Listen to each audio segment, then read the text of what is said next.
ॐ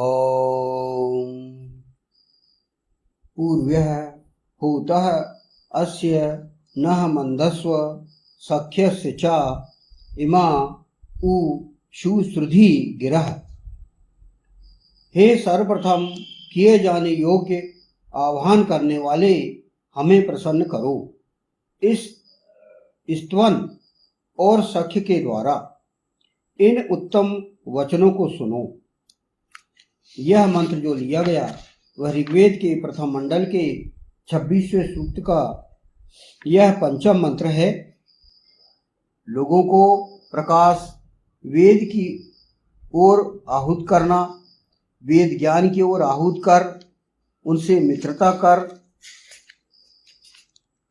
उनका जीवन बनाना, संवारना ही ईशान अर्थात ईश्वर को प्रसन्न करना है।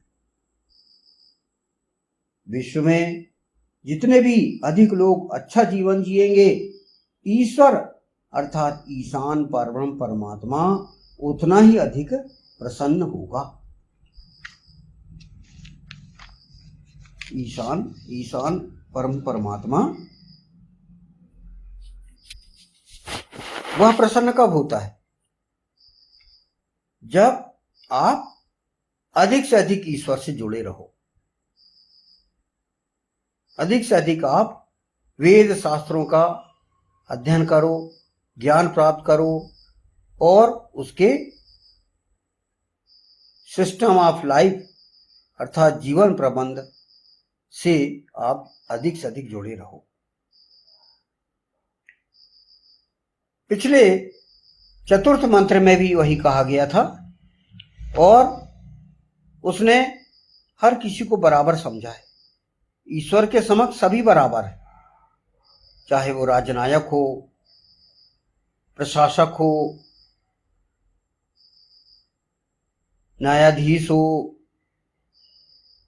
अंतर्राष्ट्रीय न्यायालय का न्यायाधीश भी क्यों ना हो, सर्वोच्च न्यायालय का न्यायाधीश भी क्यों ना हो, प्रधानमंत्री, राष्ट्रपति या करोड़पति, अरबपति, खरबपति वह क्यों ना हो, ईश्वर की नजरों में सभी बराबर हैं और वह सबको समान दृष्टि से देखता है। अब ईशान परम परमात्मा इस पंचम मंत्र में क्या कहता है कि आप ज्ञान प्राप्त करो अग्नि के माध्यम से। उसे एक अग्नि दिया गया है। अग्नि अर्थात एक मार्गदर्शक जो कि आपके जीवन को संवार सकता है। यदि आप अपना हित चाहते हैं तो अग्नि का हमें इतिहास ज्ञात करना होगा, जो कि वेदानुसार आचरण करता है और उसे यह कार्य सौंपा गया है क्योंकि वह जनहित मानव हित वह कर रहा है। ईशान परमात्मा ये चाहता है कि जीवन हर किसी का सुखमय बीते, लोग अच्छा जीवन जिए और जितना अच्छा जीवन लोगों का होगा उतना ही ईश्वर अधिक प्रसन्न होगा। तो उनका जीवन बनाना, संवारना, यह जो है ईशान को प्रसन्न करना है। अग्नि को कार्य सौंपा गया। अग्नि मतलब हम परिवार प्रमुख भी हो सकता है,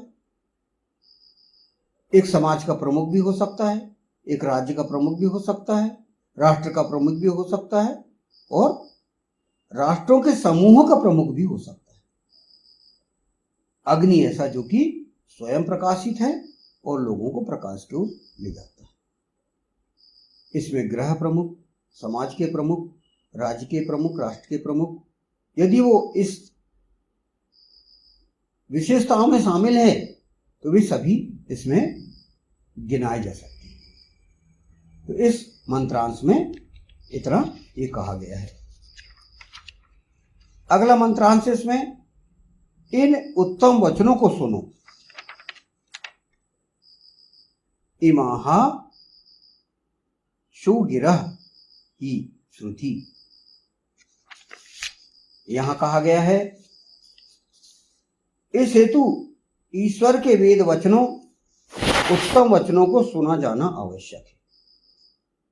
यानी हम यदि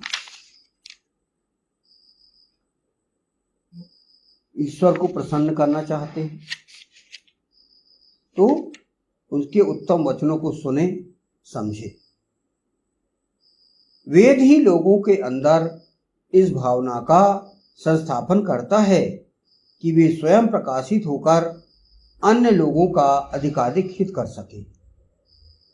वेद ज्ञान के अभाव में न व्यक्ति अपना हित कर पाता और न ही अन्य लोगों के हित के लिए कोई प्रयास कर पाता। यानी व्यक्ति का सबसे बड़ा शत्रु है अज्ञान, अज्ञान का अंधकार। तो अपने आप को ज्ञान के प्रकाश से हमें प्रकाशित होना होगा, तभी हम अपना हित कर सकते हैं और दूसरों का हित कर सकते हैं। तो यहां वही कहा गया है, वेद ज्ञान के अभाव में न व्यक्ति अपना हित कर पाता और ना ही अन्य लोगों के हित के लिए कोई प्रयास कर पाता। जो स्वयं अंधकार में है वो दूसरों को क्या प्रकाश देगा। इसलिए सबसे पहले अपने अंदर ज्ञान का प्रकाश उत्पन्न करना होगा। यदि वो नहीं कर पाता तो जब वेद का पठन पाठन और श्रवण कम हो गया, मनुष्य का चारित्रिक पतन होना भी प्रारंभ हो गया तथा मानव हित, जनहित, विश्वहित के कार्यों को लोगों को मूर्खतापूर्ण लगने लग गए। यानी ज्ञान नहीं है, नॉलेज नहीं है, तो आपका जीवन भी अंधकार में रहेगा। आप पतन की ओर जाते जाएंगे। आर्थिक पतन, चारित्रिक पतन, ये सभी जो है आप चारों ओर देख रहे हैं। क्यों? क्योंकि ज्ञान की कमी, नॉलेज की कमी। तो यहां वही ईशान परमात्मा कहता है कि आपको यदि अपने जीवन में सफलता प्राप्त करना है, अपना अच्छा से अच्छा हित, सर्वांगीण विकास करना है, तो आप अग्नि बनिए और अपना विकास करिए। उसके लिए आपको एक मार्गदर्शक दिया गया है। इस सृष्टि का अध्यक्ष परम पुरुष, उसके इतिहास पर आप नजर डालें, उसके इतिहास को आप देखें।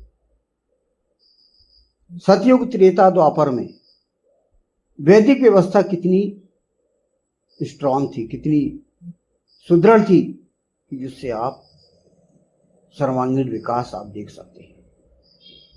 लेकिन आज के कलयुग में हम देख सकते हैं कि चारित्रिक पतन सबसे अधिक हो गया है। भ्रष्टाचार,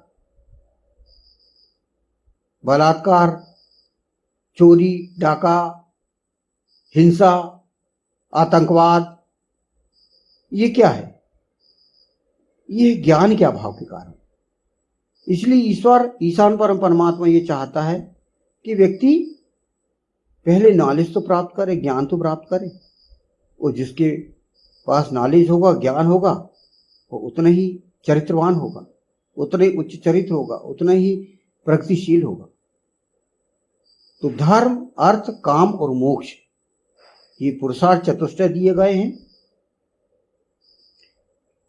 धर्म सर्वप्रथम, फिर काम, फिर चारों पुरुषार्थ चतुष्टय के अंतर्गत हमको जीवन बिताना है।